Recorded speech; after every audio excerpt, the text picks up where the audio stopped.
Good morning students, उम्मीद है आप सभी अच्छे होंगे। आइए आज वाक्य भेद से संबंधित प्रश्न देखते हैं। वाक्य भेद का पहला प्रश्न है, शब्दों के सार्थक समूह को क्या कहते हैं? पहला ऑप्शन है स्वर, दूसरा ऑप्शन है पद, तीसरा ऑप्शन है वर्ण और चौथा ऑप्शन है वाक्य। तो आप बताएं कि वाक्यों के सार्थक समूह को क्या कहते हैं। और उम्मीद है कि आपका आंसर आ गया होगा। आइए इसका सही आंसर हम देखते हैं। इसका सही आंसर है चौथा वाला ऑप्शन वाक्य। शब्दों के सार्थक समूह को वाक्य कहते हैं। अगला प्रश्न हम देखते हैं, प्रश्न नंबर 2, अर्थ की दृष्टि से कौन वाक्य का भेद नहीं है? आप बताएं कि अर्थ की दृष्टि से जितने भी वाक्य हैं उसमें से कौन सा नहीं है। पहला है विधानवाचक वाक्य, दूसरा प्रश्नवाचक वाक्य, तीसरा निषेधवाचक वाक्य और चौथा है संयुक्त वाचक वाक्य। तो उम्मीद है आपका आंसर आ गया होगा। आइए इसका करेक्ट आंसर देखते हैं, संयुक्त वाचक वाक्य। अगला प्रश्न है, यह खबर मैंने अखबार में पढ़ी, वाक्य का भेद बताइए। विधानवाचक वाक्य, निषेधवाचक वाक्य, प्रश्नवाचक वाक्य और संदेहवाचक वाक्य। उम्मीद है आपका आंसर आ गया होगा। आइए करेक्ट आंसर इसका हम देखते हैं। पहला ऑप्शन सही होगा। आइए अगला प्रश्न हम देखते हैं, कल होली होने के कारण समाचार नहीं छप सका, वाक्य का भेद है। विधानवाचक वाक्य, प्रश्नवाचक वाक्य, निषेधवाचक वाक्य और संदेहवाचक वाक्य। इसका करेक्ट आंसर होगा निषेधवाचक वाक्य। अगला प्रश्न हम देखते हैं, अगर पंडित जी आ गए होते तो कार्यक्रम शुरू हो गया होता, वाक्य के आधार पर भेद बताइए। निषेधवाचक वाक्य, दूसरा संकेतवाचक वाक्य, तीसरा संदेहवाचक वाक्य और चौथा प्रश्नवाचक वाक्य। इसका सही आंसर है संकेतवाचक वाक्य। अगला प्रश्न है, निम्न में कौन सा वाक्य इच्छावाचक वाक्य है? ईश्वर आपकी मनोकामना पूरी करें, वाह कितनी सुंदर अंगूठी है, यह पत्र आज ही भेज देना और चौथा है कि मुसाफिर अपनी मंजिल पर पहुंच चुका होगा। उम्मीद है आपका आंसर आ गया होगा।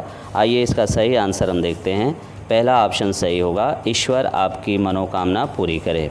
अगला प्रश्न है, मेज़ पर रखी हुई सुंदर सी घड़ी किसकी है? वाक्य भेद बताना है। विधानवाचक वाक्य, निषेधवाचक वाक्य, प्रश्नवाचक वाक्य, इसमें से कोई नहीं। इसका सही आंसर है प्रश्नवाचक वाक्य। आइए अगला प्रश्न की तरफ बढ़ते हैं। अगला प्रश्न है, यदि आप कहेंगे तभी मैं लिखूंगा, अर्थ के आधार पर वाक्य भेद है। प्रश्नवाचक वाक्य, विधानवाचक वाक्य, संदेहवाचक वाक्य और संकेतवाचक वाक्य। उम्मीद है आपका आंसर आ गया होगा। आइए इसका सही आंसर हम देखते हैं। इसका सही आंसर होगा संकेतवाचक वाक्य। अगला प्रश्न है, निम्नलिखित वाक्यों में विस्मयादिबोधक वाक्य का अर्थ के आधार पर चयन कीजिए। पहला ऑप्शन है ऊपर वाला आपकी मनोकामनाएं पूरी करे, दूसरा ऑप्शन यह पत्र आप ही का है, तीसरा ऑप्शन है अरे आज भारत ने मैच जीत लिया और चौथा ऑप्शन है रमेश का पुत्र स्कूल गया। तो उम्मीद है आपका आंसर आ गया होगा। आइए इसका सही आंसर हम देखते हैं। इसका सही आंसर होगा तीसरा वाला ऑप्शन। आइए अगला प्रश्न हम देखते हैं, वह जी खोलकर दान करता है, अर्थ की दृष्टि से वाक्य का भेद बताइए। पहला ऑप्शन संकेतवाचक वाक्य, दूसरा ऑप्शन आज्ञावाचक वाक्य, तीसरा ऑप्शन संदेहवाचक वाक्य और चौथा ऑप्शन है इच्छावाचक वाक्य। तो आप बताएं आपका आंसर क्या सही होना चाहिए। उम्मीद है आपका आंसर आ गया होगा।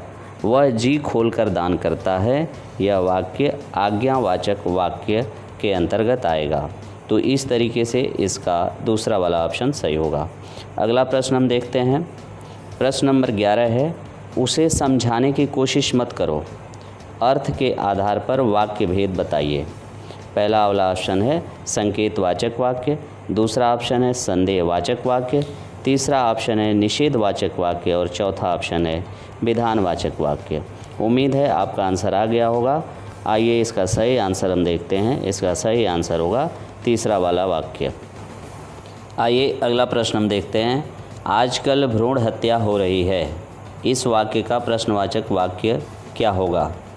पहला ऑप्शन है क्यों भ्रूण हत्या हो रही है, दूसरा ऑप्शन भ्रूण हत्या क्यों हो रही है, तीसरा ऑप्शन क्या आजकल भ्रूण हत्या हो रही है, चौथा ऑप्शन उपर्युक्त सभी सही है। तो आप बताएं आपका आंसर क्या होना चाहिए। उम्मीद है आपका आंसर आ गया होगा। आइए इसका सही आंसर हम देखते हैं। इसका सही आंसर होगा तीसरा वाला ऑप्शन, क्या आजकल भ्रूण हत्या हो रही है। आइए अगला प्रश्न हम देखते हैं। रमेश का पुत्र स्कूल गया, इस वाक्य में उद्देश्य है। पहला ऑप्शन स्कूल, दूसरा ऑप्शन स्कूल गया, तीसरा ऑप्शन रमेश का पुत्र और चौथा ऑप्शन रमेश। इसका सही आंसर है रमेश का पुत्र। अगला प्रश्न हम देखते हैं। जिन वाक्यों में प्रश्न किया जाए या किसी से कोई बात पूछी जाए तब वहाँ कौन सा वाक्य होता है। पहला ऑप्शन इच्छावाचक वाक्य, दूसरा आज्ञावाचक वाक्य, तीसरा निषेधवाचक वाक्य और चौथा प्रश्नवाचक वाक्य। उम्मीद है आपका आंसर आ गया होगा। आइए इसका हम सही आंसर देखते हैं। इसका सही आंसर होगा प्रश्नवाचक वाक्य। अगले प्रश्न की तरफ हम बढ़ते हैं। अगला प्रश्न हम देखते हैं और ये इस वीडियो का अंतिम प्रश्न होगा।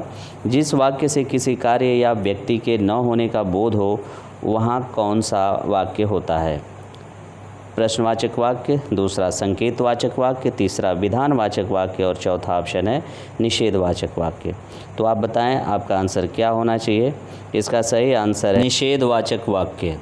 तो इस तरीके से इस वीडियो का ये अंतिम प्रश्न रहा है। उम्मीद है आपको ये वीडियो अच्छी लगी होगी। यदि मेरी वीडियो आपको अच्छी लगी है तो मेरे चैनल को लाइक करें, सब्सक्राइब करें और शेयर करना न भूलें।